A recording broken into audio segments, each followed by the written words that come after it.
Hello everyone, this is Mr. Sniper here, and we're going to be reading Falling in Love with the Slender Man. I got permission from the author if I could read this story on YouTube.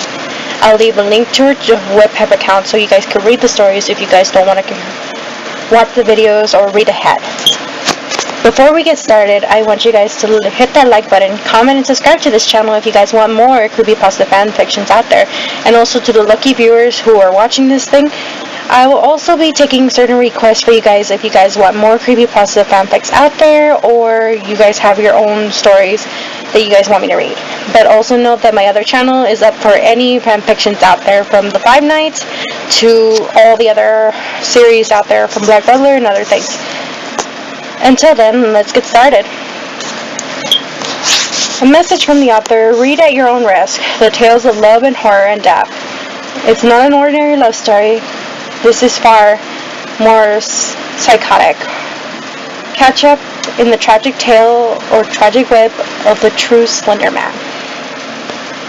Posh Village, England, 1734.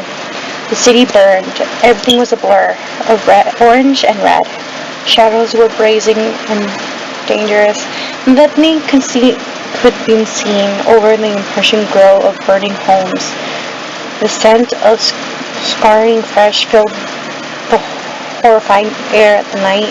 Screaming roared through barely living eardrums that follow them to the death. The sight of a true present to a man who had started the fire, and he chuckled lowly to himself as he watched the harness unfold below him. He found the tragic faces of his victims joyous. You could hear them calling for each one another. You could hear the breaths of the lives slowly trickle away from their loved ones. A wicked grin spread across his face. He crossed his arms over to his chest, and his eyes lit up with an excitement of kill. He had never seen such lovely sight, but he never caused such delight. It was his first time doing so, but certainly not his last. An elder woman gashed up from the ripples of her long skirt and tried to flee the scene, but he would not allow it. That, in one swift moment, that he was in front of the woman, taking up his true form. Long limbs bursting from his torso like a spider, his legs extended so that he towered 20 feet above the frail woman. His face became white and numb. Sky. The shocked woman looked up at him, fearful in her eyes. No one had ever seen such a sight as him before, or at least never lived to tell about it. Stories of him had gone on the years and years, yet nobody had proof. He was just a fairy tale to most, but he was certainly real. He was certainly going to make sure he left his mark on this decimating town. Please, don't hurt me, the woman pleaded. He could see her hair was gray, and many fine wrinkles folded her face. Once he had taken pity on this woman, he would have let her go free and erase her memories. But no, he wouldn't not do that. His mercy had left him 100 years ago. He simply stared deep into the woman's black, dirty eyes. He knew that this world would do to her.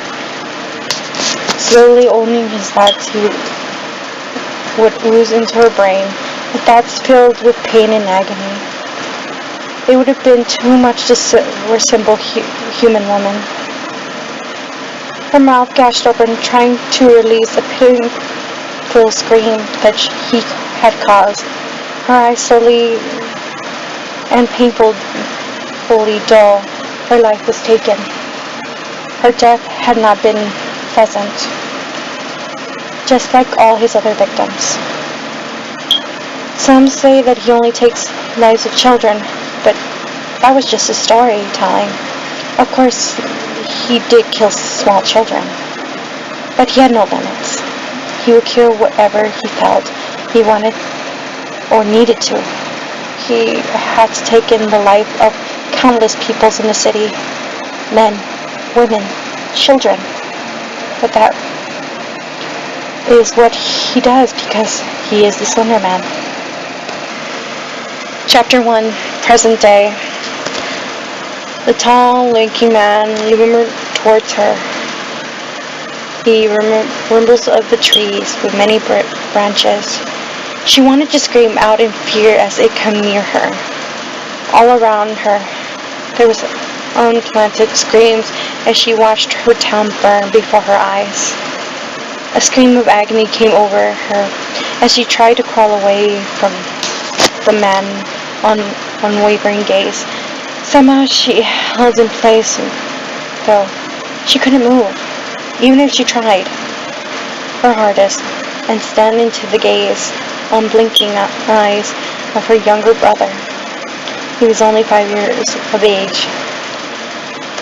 She was certain that he was dead now. Dead because of whoever this man was. She knew somewhere deep down in her bones that this tragic man, or horrific man, had caused this mess. He started the fire to her home. Probably even released the fantastic screams of families trying to save each other. Her brother's limp arms tangled above his head and were bent in unusual ways, natural ways. He had died in an instant. His natural fair hair was turned a shaggy gray-brown from the ashes and soot that covered him. It was a matter to his head with his own blood. She is taken back tears as she took in her beloved brother. She did not know where her parents were, but at the moment it didn't matter. She knew that they were most likely dead. She stood up in defense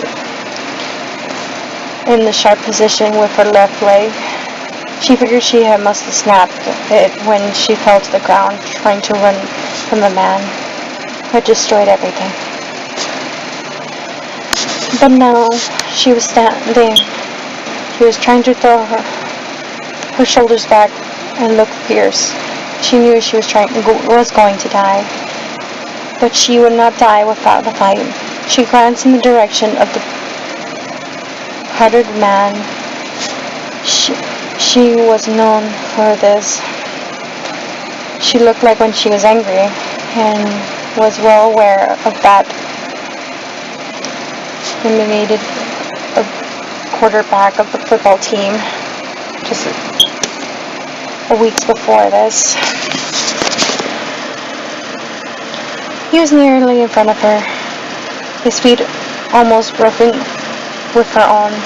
He stood a good 6 yards taller than her.